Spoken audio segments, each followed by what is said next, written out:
redistricting, or gerrymandering, as some people know it. You've said you don't like talking about it, but all options are on the table when it comes to your state. There's only one seat here that is actually Republican, and it's a seat held by Representative Andy Harris. Are you considering trying to redraw lines in Maryland? Yeah, when I say all options are on the table, all options are on the table. Are you actively looking at it now? Yeah, because I think we have to. Yes, and I think we have to, because I think what's happened is this is what people hate about politics in the first place: the fact that the president of the United States, very similar to what he did in Georgia, where he called up a series of voter registrants and said, "I need you to find me more votes."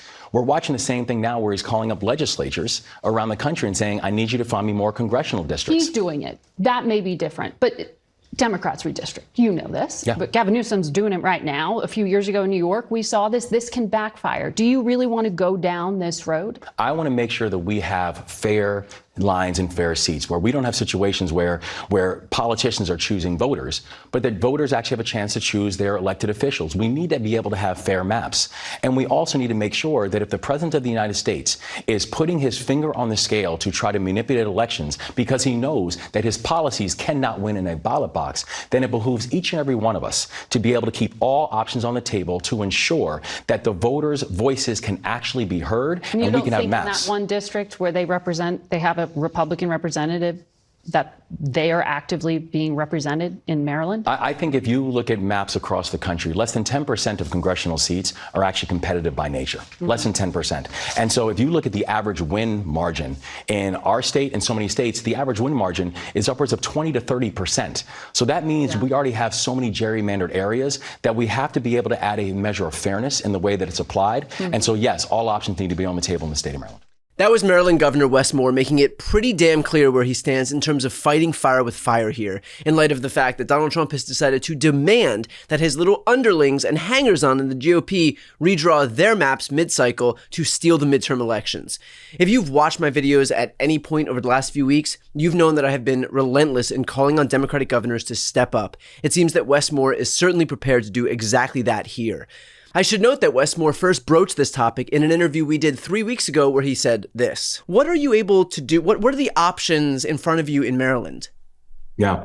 So we're actually, we have members of our General Assembly, and we go back into session, in January. Okay. But we're actually able to take a look at how are the maps laid out, about where you're looking at where Maryland is right now and what happened after the census tracking of 2020, and then being able to say, do we think that is a fair representation of our population? Right now, frankly, we have something where for a lot of the Republicans within the state of Maryland are very much crammed into one congressional district. And if you look at the way that Maryland is laid out right now, you have a higher threat of a challenge coming to a flank than you do during a general election processes. So there's a lot of things that Maryland can and we will be taking a look at.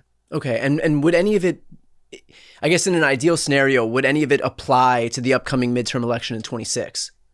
Potentially, because I know we're looking at all these options that some of the options that I know that are being examined would be able to potentially have an impact by the midterm elections. And since that interview, Greg Abbott and Texas Republicans have passed their gerrymander through the state legislature, meaning we're no longer in theoretical territory here. This isn't hypothetical. This is happening. So Democrats can either unilaterally disarm or we can fight back. Wes Moore seems to understand that the solution here is the latter.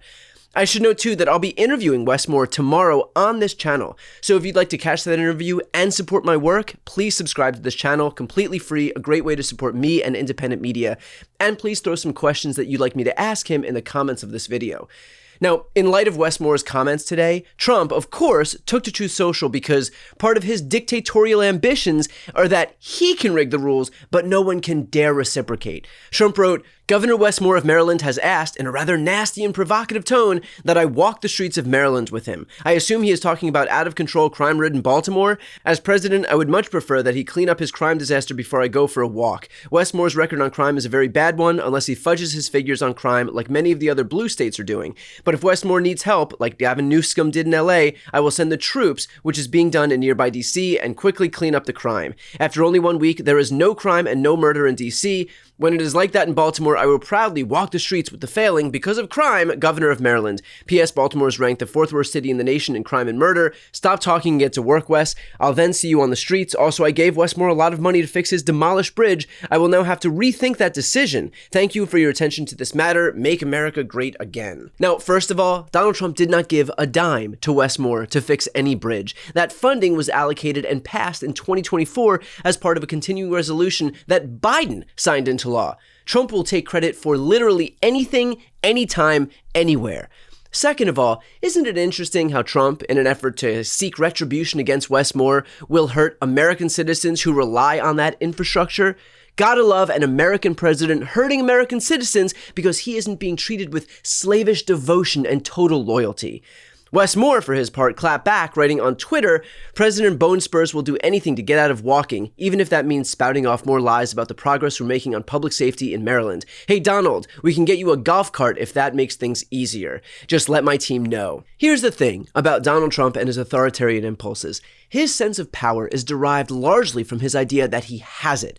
Once our elected officials stop treating him as if he's all-powerful, the illusion is pierced. We've now got Wes Moore, Gavin Newsom, and a raft of other elected officials publicly and openly mocking him and moving to retaliate against his anti-democratic actions. Trump may view himself as a dictator, but he's not going to get there without a fight. So 2 things need to happen now. First is that Wes Moore needs to follow up his words with actions. It's all well and good to say the right thing. Now we need him to do the right thing. And it certainly seems like he is going to do exactly that. Again, we're out of hypothetical territory here. The Texas maps are happening. Indiana, Missouri, and Florida are next. We wait for Republicans to appeal to their better angels at our own peril. We can either protect this democratic experiment or allow Republicans to permanently relegate Democrats to the minority. This is a binary choice. We either fight back or surrender, but part of fighting back means going all the way. And the second thing is that other blue state governors need to heed the call. Governors in Washington, Oregon, Illinois, New Jersey, New York all need to be taking steps to counteract what's happening in red states. If ever there was a time to expend your political capital, it's now. It's when Republicans and Donald Trump are quite literally rigging the rules of the game to ensure that they never lose power again. So the answer then is to fight while we still have the opportunity, the chance to fight back. Before you go, if you enjoyed this content and you want to see more and support independent media, please subscribe to this channel. The subscribe button will be right here on the screen. But second, the reality is that we are now in a political environment where this administration can lean on any of the social media platforms to suppress certain voices if they don't like critical coverage. That means my longevity here is in the hands of a few tech billionaires who are already making it clear that they are willing to cater to this administration. To that end, signing up for my newsletter is a way for me to reach you directly if that ever becomes necessary. I'll put the link right here on the screen as well, so please sign up. It's free, but there's also an option to do a paid subscription if you'd like to support me and my team. I really appreciate it. Thanks so much for watching.